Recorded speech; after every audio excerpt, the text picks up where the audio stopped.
E voltamos a falar sobre o polêmico projeto do governo de revisão dos incentivos fiscais e mini-reforma tributária. Os deputados acabaram de aprovar, foram 15 votos favoráveis e 7 contrários, mas ainda tem uma segunda votação. E para a gente falar mais sobre este assunto, está aqui no Jornal do Meio-Dia o consultor técnico da Acrimate, o Amado de Oliveira Filho. Boa tarde, seja muito bem-vindo ao Jornal do Meio-Dia. Boa tarde, Naira. Amado, você acompanhou a participação ao vivo da Luciana Gavilha. Antes do intervalo, a aprovação então do projeto, a primeira votação foi aprovado da forma que foi enviado pelo governador Mauro Mendes. Lembrando que os parlamentares já tinham dito que iam realizar audiências ali na Assembleia para discutir com os segmentos, que serão afetados com este projeto. E a carne é um desses segmentos. Há aí a previsão de uma tributação de 7% para a carne e eu queria te perguntar, quem vai sentir, no fim das contas, é o consumidor final, é o produtor, é a indústria, quem vai sentir? Via de regra, aumento de impostos, ele tira dinheiro do setor produtivo. No caso da pecuária de corte, qualquer percentual que for colocado vai sair do valor da arroba e também do consumidor.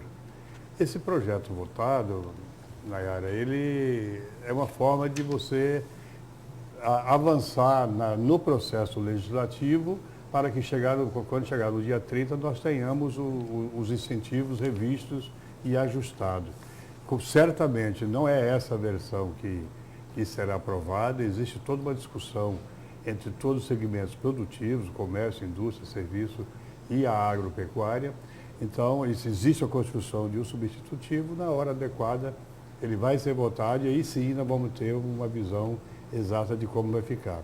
Ainda continuamos discutindo com o parlamento, gostaríamos imensamente de ser recebidos pelo governador para uma palavra final e acredito que dá tempo para todos os segmentos colocar suas propostas e a Assembleia ainda verificar a melhor forma para isso. É o papel dos deputados agora que fala mais precisamente e para isso eles foram eleitos e a gente conta que haja bom senso no final dessa discussão toda. Ainda não houve um diálogo com o governo do estado, porque você falou agora, o setor espera ser recebido e que haja um diálogo entre o governo do estado. O governo mandou um projeto e aí a pergunta é, o setor da carne deu aí um substitutivo, enviou uma alternativa para o governo do estado ou para a Assembleia Legislativa? Houve uma conversa inicial com a equipe técnica da Secretaria de Fazenda. Então, logo o projeto de lei chegou à Assembleia e depois isso foi liderado pelo secretário Rogério Galo e depois disso a gente não conversou mais com o Poder Executivo e então é necessário que a gente ouça a palavra final do governador, se isso for possível, mas a gente entende o papel importante agora dos deputados. Nesse sentido, a gente tem conclamado os pecuaristas a conversar com seus deputados dos municípios, lá na base, porque a gente percebe que o Estado hoje ele conhece muito pouco dos negócios da agropecuária. Os grandes pensadores da agropecuária não estão no governo. Então é necessário que o deputado está lá no município. Ele sim sabe o que se passa em seu município, ele está lá vendo a dificuldade, especialmente da pecuária de corte. Então nós conclamamos os associados a buscar esses parlamentares e esclarecer. E nos colocamos sempre à disposição. A Acrimate, através de sua diretoria, seu corpo técnico, está à disposição para esclarecer dúvidas dos parlamentares do próprio Poder Executivo. Então, se não há esses técnicos, os conhecedores da pecuária de corte, houve então equívocos nesse projeto enviado pelo governo do Estado, porque o governo do Estado fala em acabar com as injustiças causadas pelo incentivo fiscal e que está na hora de alguns setores, por exemplo, desmamarem.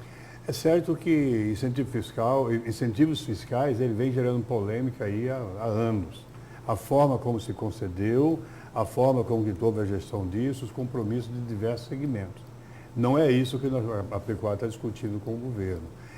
A sociedade como um todo, e nós não somos diferentes, apoiamos que se passe a limpo aquilo que deva ser o incentivo fiscal de acordo com o norte jurídico, digamos assim. Então, somos favoráveis que se passa e que se respeite aqueles segmentos que têm direito a isso e que é possível. A economia nos ensina muito sobre essa questão de Mato Grosso e incentivo. Veja você que se nós otimizarmos todos os modais de transporte, colocar tudo numa intermodalidade, tudo funcionando como funciona na Europa, nos Estados Unidos. Isso não seria suficiente para atrair investidores em Mato Grosso para atuar no agronegócio, para promover a desejada agroindustrialização do agronegócio brasileiro, mato-grossense.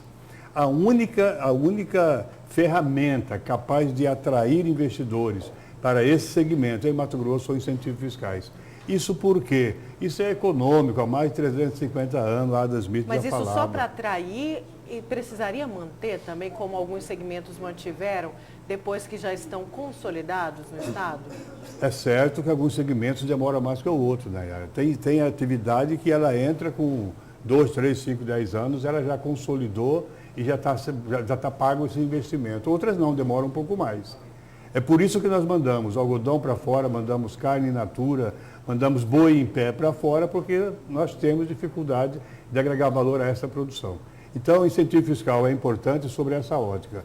Tributos, ele tem que ser, o Estado tem que ver as suas contas sobre a ótica não só da despesa, mas sobre a ótica da capacidade contributiva dos setores. No início do ano, nós passamos a transferir esse ano 30 milhões para a FETAB 2. E carecemos de infraestrutura econômica de transporte.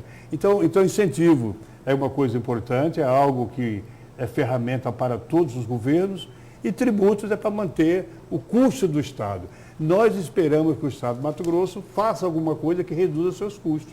Não é justo para com 3 milhões e 200 mil habitantes, que 100 mil habitantes consuma 58% da receita corrente do Estado. E o resto da população? Como diz no jargão, vai viver de quê?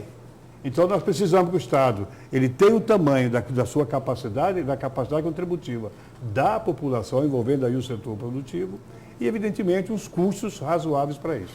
E falando do impacto de tudo isso para a população, eu queria repercutir com você rapidamente, antes da gente encerrar. O jornal A Gazeta de hoje trouxe no caderno de economia que o preço da carne aumentou 32%, isso em um ano. O que aconteceu? A Acrimate tem aí uma resposta para o consumidor final? Temos sim. Na verdade, é a famosa picanha fazendo sucesso. De novo, né? Alguém disse que tinha que tributar a picanha. Um boi tem 2 picanhas que dá o peso total dá 2,2 quilos em média. Isso é 0,4% do peso total de um boi pronto. Ela sim aumentou 32% em um ano.